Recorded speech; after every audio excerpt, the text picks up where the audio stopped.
भाजपचे नेते रावसाहेब दानवेंच्या नातवाविरोधात गुन्हा दाखल झालाय। सातपूरमधील उद्योजकाची 10 कोटी रुपयांची फसवणूक केल्याचा आरोप त्याच्यावर आहे। भागीदारीची रक्कम न देताच कंपनीचे शेअर्स परस्पर नावे करून घेतल्याचा आरोप आहे।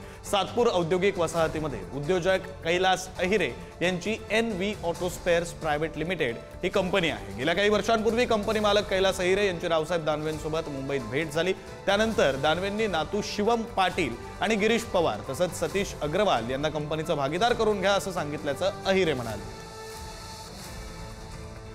आज 27 तारखेला मी सातपूर पोलीस स्टेशन मध्ये गुन्हा दाखल केलेला आहे। काही फसवणूक केली, माझी कंपनी हडप करण्यासाठी जो दानवेने डाव रचला त्याची जी टीम आहे, गिरीश नारायण पवार असेल, लटके असेल, अग्रवाल आणि असे पूर्ण त्यांनी डुप्लिकेट कंपनी छापलेल्या आहे। या डुप्लिकेट कंपनीच्या मार्फत तो पैसे फिरवतो आणि गोरगरीब कार्यकर्त्यांना, आम आदमीला फसवतो आणि मी मोठी कंप्लेंट केलेली याच्यावरती।